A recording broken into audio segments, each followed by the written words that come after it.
Hər vaxtınız xeyir əziz izləyicilər, sığorta vaxtı verilişini izləyirsiniz. Bugünkü efirimizdə icbari tibbi sığorta hesabına müayinə və müalicə edilən xroniki xəstəliklər haqqında danışacağıq.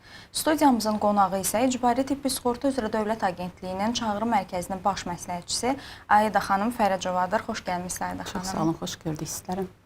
İlk öncə gəlin başlayaq ki, xroniki xəstəliklər ümumiyyətlə nədir, hansılardır? Xroniki xəstəliklər dedikdə ümumiyyətlə uzun müddət davam edən, daim nəzarət, müalicə tələb edən və uzun gedişli olan, tam sağalmayan xəstəliklər nəzərdə tutulur. Xroniki xəstəliklər adətən remissiya və kəskinləşmə dövrləri ilə növbələşir və təkrar simptomların alovlanmasına səbəb olur. Xroniki xəstəliklər eyni zamanda klinik protokollarla tənzimlənən müalicə alqoritmləri, diaqnostika, profilaktik tədbirlərin həyata keçirilməsi üçün müəyyən planlar tələb edir. Xroniki xəstəliklər eyni zamanda qeyri-infeksion xəstəliklərin bir qismi xroniki xəstəliklər hesab olunur. Xroniki xəstəliklərlə mübarizə üçün və ya qeyri-infeksion xəstəliklərlə mübarizə strategiyası hazırlanmışdır ki, bu strategiyada da icbari tibbi sığortanın rolu böyük olmuşdur. Bildirmək istəyirəm ki, qeyri-infeksion xəstəliklərin strategiyasının hazırlanmasında monitorinq nəticələrinə əsasən tövsiyələrin hazırlanması, sağlam qidalanma, sağlam həyat tərzinin aparılmasında, eyni zamanda qeyri-infeksion xəstəliklərin, hansı ki bunların bir çoxu xroniki xəstəlikləri əhatə edir, qeyri-infeksion xəstəliklərin laborator diaqnostikalarının gücləndirilməsində, həmçinin ambulator şəraitdə hazırlanan dərman yardımının paketlərinin hazırlanması icbari tibbi sığortanın rolu böyük olmuşdur. Bəs niyə bu xəstəliklərdə, xroniki xəstəliklərdə davamlı tibbi nəzarət vacibdir? Çünki xroniki xəstəliklər adından göründüyü kimi və eyni zamanda bayaq qeyd etdiyim kimi bunlar uzun müddət davam edir, sağalmır, tam sağalma olmur xroniki xəstəliklərdə. Onunla bağlı olaraq bunlara daim mütəmadi olaraq nəzarət etmək, eyni zamanda ambulator müalicələr tələb edən xəstəliklər siyahısına aiddir. Bir də qeyri-infeksion xəstəliklərdə ən çox xəstələnmə yükü və ölümə səbəb olan xəstəliklər içərisində ən çox 4 qrup kateqoriya xəstəliklər böyük üstünlük təşkil edir. Bunlar arasında şəkərli diabet, arterial hipertenziya, onkoloji xəstəliklər və ağciyərlərin obstruktiv xəstəliyi, xroniki obstruktiv xəstəliyi nəzərdə tutulmuşdur. Bu xəstəliklər daha çox ölümə səbəb olan və xəstəlik yükünün artmasına səbəb olan ən çox bu 4 qrup üstünlük təşkil edir. Ayda xanım, belə anladım ki, xroniki xəstəliklər olardı ki, davamlı insanlarda davam eləyir və bunu daima nəzərdə saxlamaq lazımdır. Müalicə proseduru bir neçə prosedurla yekunlaşmır və daimi olaraq nəzarətdə saxlayıb müalicələri etmək lazımdır. Əgər xroniki xəstəliklər xroniki formada davam edərsə, heç bir alovlanma və yaxud da ki, kəskinləşmə halları olmazsa, bu halda təbii ki, ambulator xidmət sahəsi olan ixtisaslı həkimlər tərəfindən və ya ailə həkimləri, sahə həkimləri tərəfindən nəzarətə götürülür xroniki xəstələr.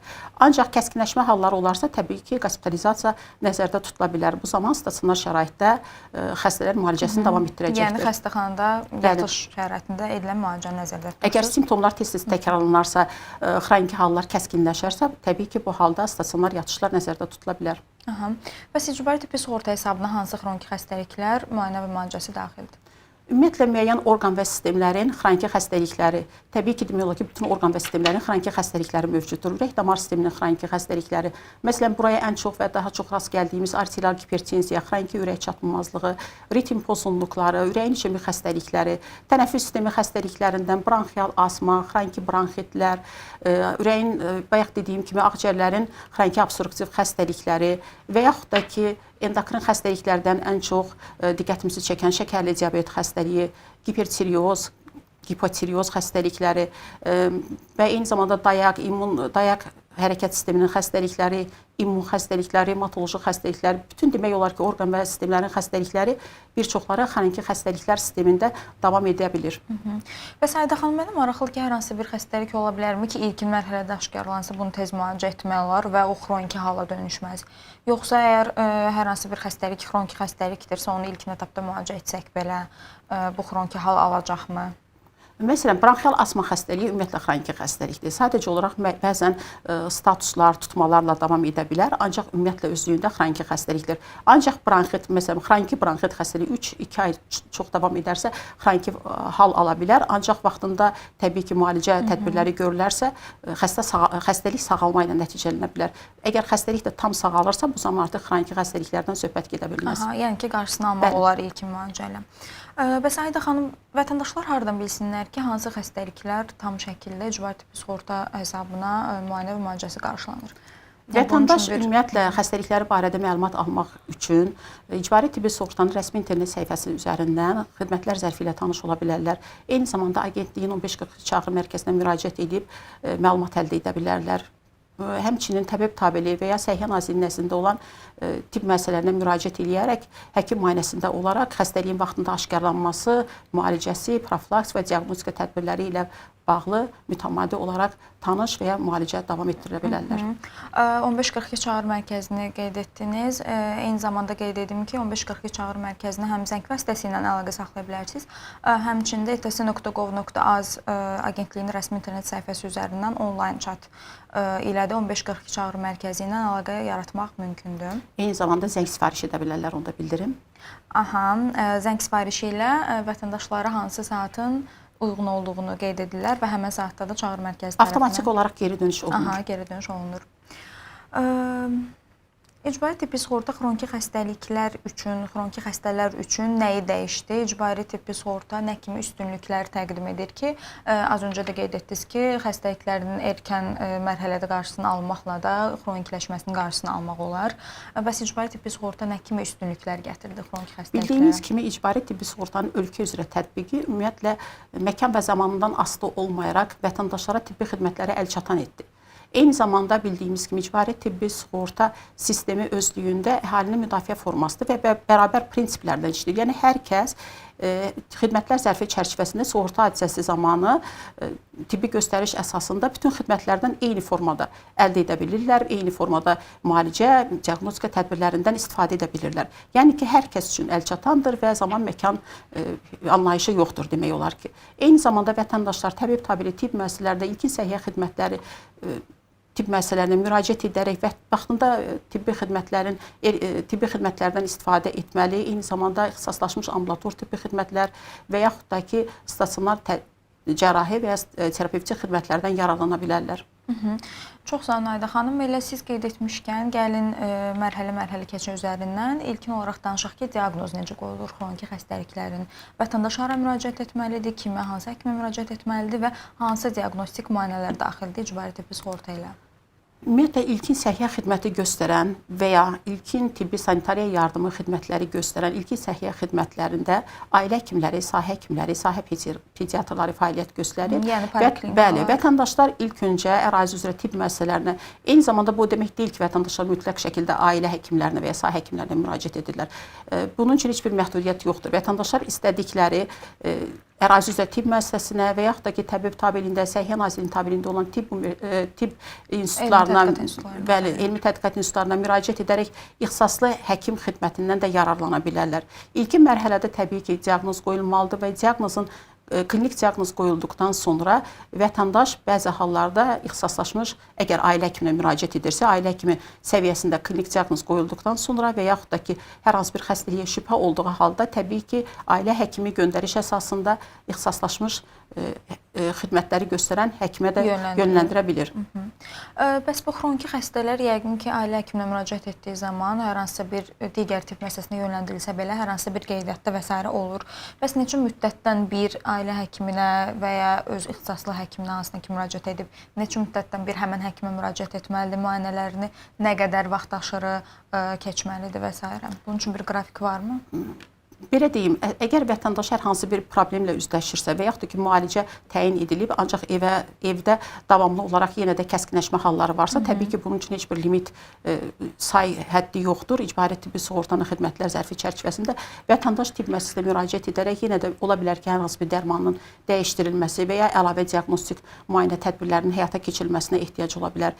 Və eyni zamanda ümumiyyətlə xroniki xəstəliklərə nəzarət üçün dispanserizasiya tədbirləri həyata keçirilir. Bu dispanserizasiya dispanserizacya tədbirləri istər əhalinin və ümumiyyətlə ən çox xroniki xəstələrin sağlamlığının mütəmadi olaraq və planlı şəkildə izlənilməsi üçün tibbi profilaktik tədbirlər məcmusudur. Bu dispanserizasiya tədbirlərinin həyata keçirilməsi zamanı vətəndaşlar üçün fərdi müşahidə və müayinə planı tərtib olunur və vətəndaş özü istədiyi halda tibb müəssisəsinə müraciət edə bilər və ya həkimin dəvəti nəticəsində tibb müəssisəsinə gələ bilər. Bəs tövsiyə xarakterli necə Ayda xanım? Nə qədər müddətdən bir, məsələn, diaqnoz qoyuldu, xəstə müalicəsini aldı, nə qədər müddətdən sonra bir daha, çünki xroniki xəstəlikdirsə yenidən baş qaldıra bilər, nə qədər müddətdən sonra yenidən müayinələrə ehtiyac duyulur? Əgər söhbət dispanserizasiya tədbirlərindən gedirsə, ümumiyyətlə vətəndaşlar dispanser müşahidəyə götürüldükdən sonra onlar müəyyən qrup və risklər üzrə müəyyənləşdirilmiş qrafik əsasında həkim müraciətləri və tezliyi nəzərdə tutulur. Belə ki, əgər vətəndaş xəstə deyilsə belə, müəyyən risklər və yaxud da ki, yaş, peşə qruplarına da görə bölgülər aparılır. Eyni zamanda, məsələn, əgər vətəndaş ilk tibb müəssisəsinə müraciət etdiyi zaman şəkərli diabet, prediabet aşkarlanıb və yaxud da ki, arterial hipertenziyaya şübhə doğuran hallar təyin olunursa, o zaman onlar da dispanser müşahidəyə götürülür. Ancaq bu xəstəliklər yüngül, orta, ağır olaraq qiymətləndirilir və dispanser müşahidə altında vətəndaşlar uzun müddət nəzarət altında saxlanılır. Ancaq dispanser müşahidələri eyni zamanda fərdi müayinə və müşahidə planı hazırlanandan sonra onlar ildə bir dəfə, 6 aydan bir, 3 aydan bir və ya lazım gələrsə daha tez-tez tibb müəssisəsinə dəvət oluna bilirlər. Bəs Ayda xanım, yataq rejimində olan xəstələr olur, hansı ki, hərəkət məhdudiyyəti var. Bu şəxslər necə müayinələrdən keçirlər, necə müalicə olunurlar? Ümumiyyətlə, vətəndaşlar tibb müəssisəsinə müraciət etdiyi zaman onlar tibbi xidmətlərlə təmin olunurlar. Eyni zamanda hərəkət məhdudluğu və ya yataq xəstələri təbii ki, onlara evdə xidməti ailə həkimləri, sahə həkimləri və ya sahə pediatrları verə bilir. Ailə həkimləri ümumiyyətlə uşaq və böyük yaş qrupundan asılı olmayaraq xəstəliklərin müalicəsini, diaqnostikasını və profilaktikasını aparan həkimlər qrupuna şamil edilir. Ailə həkimləri ilkin səhiyyə xidməti fəaliyyəti göstərən tibb müəssisələrində çalışır. Onlar tibb müəssisələrində ambulator xidməti yerinə yetirir, eyni zamanda evdə çağırışları yerinə yetirir. Əgər vətəndaş səhhəti ilə bağlı hər hansı problemlər olarsa, həmin ərazi poliklinikasına müraciət edərək çağırış verə bilir. Eyni zamanda dispanser qeydiyyata götürülmüş vətəndaşlar üçün də fəal çağırışlar olur. Yəni fəal çağırışlar üçün təbii ki, çağırışa ehtiyac olmur, zəngə ehtiyac yoxdur. Ərazi tibb müəssisəsində həmin həkimin təhkim olduğu, xəstənin təhkim olduğu həkim özü ərazi üzrə qeydiyyat olduğu xəstəni mütəmadi olaraq evdə ziyarət edir. Çox sağ olun Ayda xanım cavabınız üçün. Əziz izləyicilər, gəlin qısa bir araya bağlanaq. Bu arada izləyək qida borusunun atreziyası əməliyyatı keçirmiş vətəndaşın həyat hekayəsini.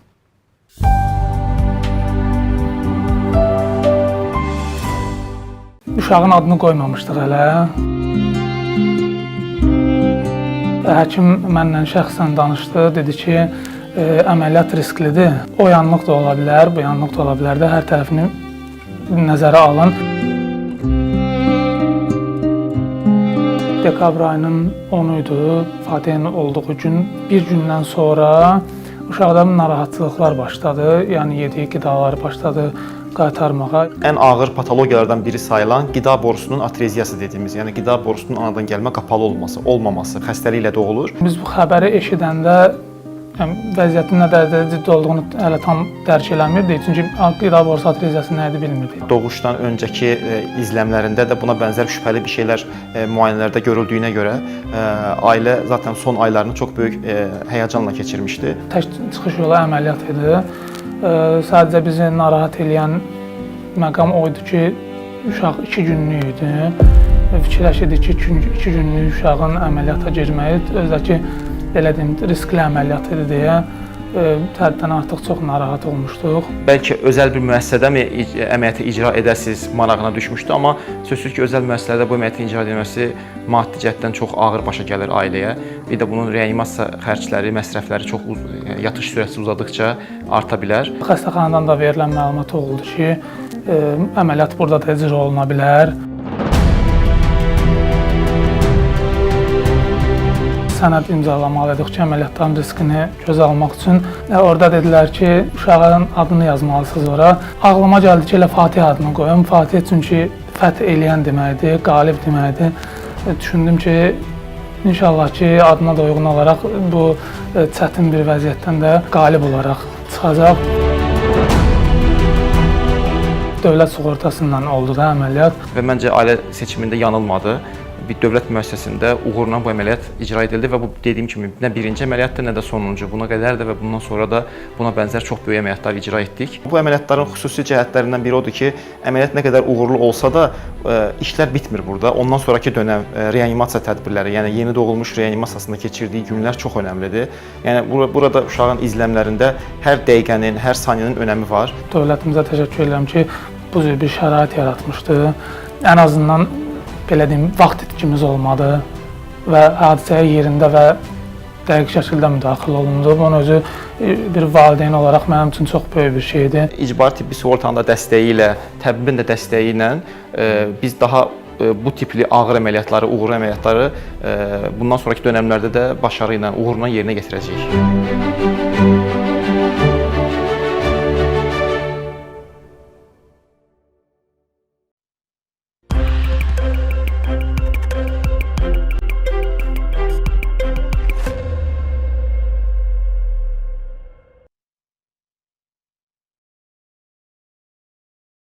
Əziz izləyicilər, sığorta vaxtı verilişini izləyirik. Bugün xroniki xəstəliklərin icbari tibbi sığorta ilə müayinə və müalicət haqqında danışırıq. Qonağımız isə icbari tibbi sığorta üzrə Dövlət Agentliyinin Çağrı Mərkəzinin baş məsləhətçisi Aida xanım Fərəcovadır.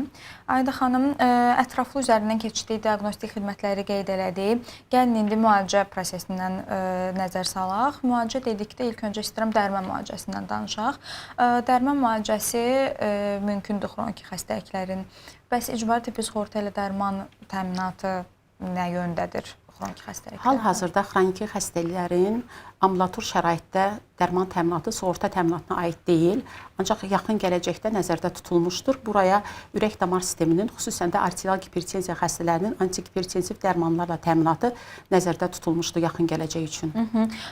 Bəs bundan vətəndaşlar necə yararlana biləcəklər? Hara müraciət etməlidirlər dərmanlar almaq üçün? Hansı dərmanların təminatı gözlənilir? Ümumiyyətlə, icbari tibbi sığorta ilə təmin ediləcək dərmanların pozitiv siyahısı hazırlanacaq və bu pozitiv siyahı vətəndaşlar üçün əlçatan olacaq. Onlar bizim rəsmi internet səhifəmizdə görə biləcəklər.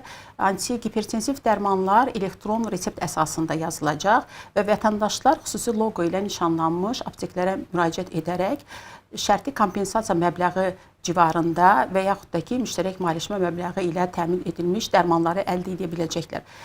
Şərti kompensasiya məbləği dedikdə icbari tibbi sığorta ilə əhatə olunmuş dərman vasitəsinin məbləği, miqdarı nəzərdə tutulur, yəni tarif qiyməti nəzərdə tutulur. Müştərək maliyyələşmə məbləği isə əgər vətəndaş həmin dərmanı əldə etmək istəmirsə, digər dərmanı götürmək istəyirsə, o zaman əlavə müştərək maliyyələşmə məbləği tətbiq edərək, yəni əlavə bir məbləğ ödəyərək həmin dərmanı əldə edə biləcəkdir.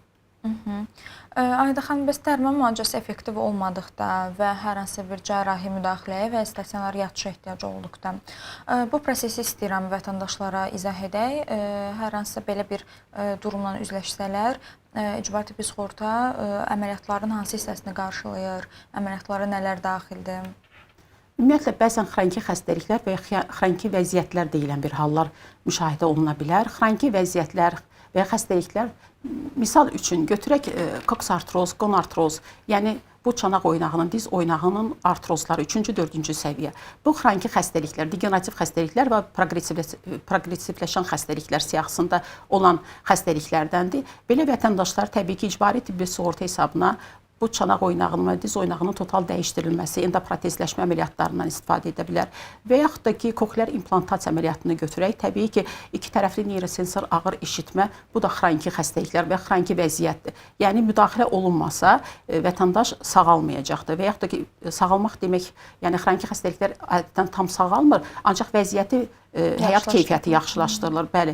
Bunlar üçün koklear implantasiya əməliyyatları edilir və yaxud ki, ürəyin işemik xəstəliklərində bildiyimiz kimi arteriya koronar şuntlama və digər əməliyyatların edilməsi, vulvotomiya, vulvoplastika, hansı ki, müəyyən ürəyin orqanik xəstəlikləri və yaxud da ki, funksional xəstəlikləri zamanı, ritm pozuntuları zamanı ablasiya əməliyyatlarının edilməsi, bunlar hamısı icbari tibbi sığortaya daxildir və bunlar vətəndaşın həyat keyfiyyətinin yaxşılaşdırılmasına və ya xidmət edən bir cərrahi əməliyyatlardır. Və Sayidə xanım, xroniki xəstəliklərin reabilitasiya prosesi, fizioterapiya prosesi, bunlar haqqında nə deyə bilərsiniz? Daxildirmi? Ümumiyyətlə, icbari tibbi sığortanın xidmətlər zərfində fizioterapiya xidmətləri vardır və bunlar 77 adda vətəndaşlara təqdim olunur. Təbii ki, bu xidmətlərdən vətəndaşlar il ərzində limitli şəkildə yararlana bilirlər. Təqvim il ərzində 30 müraciət və hər müraciət zamanı 33 xidmətdən istifadə etməklə yararlana bilərlər. Ancaq bu limit müəyyən şəxs kateqoriyalara aid deyil. Onlar 30 xidmət yox, il ərzində limitsiz xidmətlərdən, fizioterapiya xidmətlərindən yararlana bilirlər. Bunlar Azərbaycan Respublikasının ərazi bütövlüyü uğrunda iştirak etmiş, əlilliyi olan, kontuziya yaralanmış və xəsarət almış şəxslərə şamil edilmir. Onlar limitsiz şəkildə bu xidmətlərdən istifadə edirlər. Fizioterapiya xidmətlərindən bəli, traksiya, müalicə bədən tərbiyəsi, müəyyən vannalar, oksigen, giperbarik oksigenasiya və ya eyni zamanda geriatrik reabilitasiya, ortopedik reabilitasiya, kardioloji reabilitasiya, nevroloji reabilitasiya, uşaq nevroloji reabilitasiya və bu kimi digər xidmətlər daxildir. Bəs müalicə prosesindən deyək ki, hər hansı bir vətəndaş bu prosedur zamanında hər hansı bir narazılığı olub, bunun üçün hara müraciət etməlidir? Xəstəxanaya mı, agentliyə mi, təbibə mi? Vətəndaş ilk öncə müalicə həkiminə müraciət etməlidir. Müalicə həkiminə eyni zamanda hər bir tibb müəssisəsində xəstə xidmətləri məsul şəxsləri olur. Onlara müraciət edə bilər. Eyni zamanda hər bir tibb müəssisəsində eyni zamanda müalicə işləri məşğul olan baş həkimlər, vətəndaş onlara da müraciət edə bilərlər. Ancaq hər hansı bir yenə də narazılıq problemlərlə üzləşərsə, təbii ki, agentliyin 1542 çağrı mərkəzinə, eyni zamanda təbibin 815 çağrı mərkəzində müraciət edə bilərlər. Və Sayidə xanım, vətəndaşların həkim seçmə hüququ varmı? Məsələn, bir müalicə həkimindən razı qalmadı, çünki deyirsiniz ki, xroniki xəstəliklər davamlı müalicəni gərəkdirən xəstəliklərdir.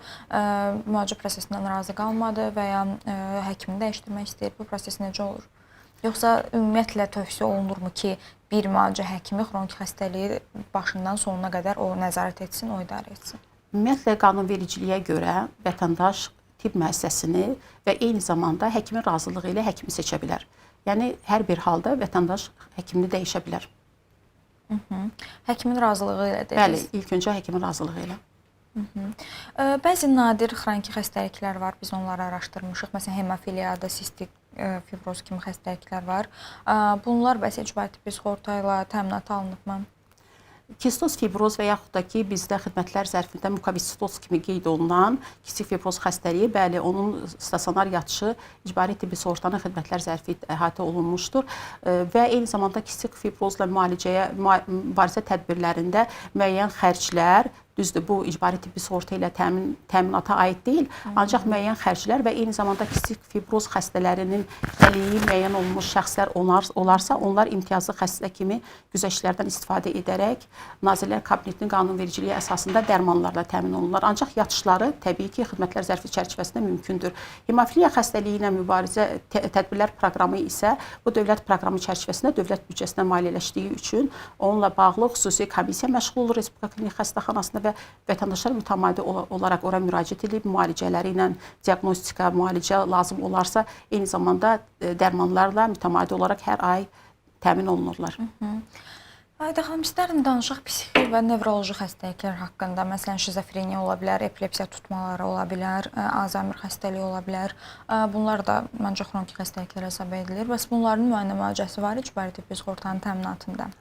Epilepsiya, epileptik status zamanı kiçik və böyük tutmalar və digər bu kimi xəstəliklər xidmətlər zərfi ilə əhatə olunmuşdur. Bəli, bu xidmətlər vətəndaşlar bu diaqnozlarla, bu xəstəliklərlə stasionar müalicə ala bilərlər xidmətlər zərfi çərçivəsində.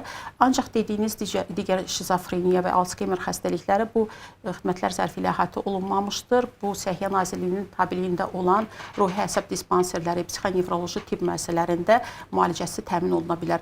Ancaq eyni zamanda bildirmək istəyirəm ki, stasionar yatışı olmasa belə, ambulator xidmət göstərən ixtisaslı həkimlər, psixiatrlar ambulator tibb müəssisələrində oturur və onlar bu xəstələrə mütəmadi nəzarət etməklə imtiyazlı qrup kimi dərman təminatının verilməsində dəstək olurlar. Eyni zamanda vəziyyətlərinə və ya müalicəsinə nəzarət etmək şərti ilə. Ayda xanım, biz verilişimizin əvvəlində də qeyd elədik ki, xroniki xəstəliklər sağala bilər və ya xəstəliklərin ilkin mərhələdə üzərinə düşülsə, onlar xroniki hala çevrilməyə bilər, hal almaya bilər. İstərdim sonda bir daha vətəndaşlara izah edəsiniz ki, ilkin diaqnostikanın əhəmiyyəti nədir? Necə edək, necə müayinələrdən keçək, necə özümüzdən, bədənimizdən, sağlamlığımız haqqında xəbərdar olaq ki, ilkin mərhələdə bütün xəstəliklərin üzərinə düşə bilək və xroniki halı çevrilməsinin qarşısını alaq.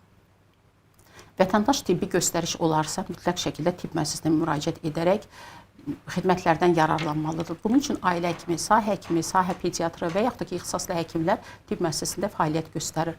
Lazım gələrsə, müəyyən diaqnostik müayinələrdən, laborator müayinələrdən keçərək klinik diaqnozların qoyulması təmin edilə bilər.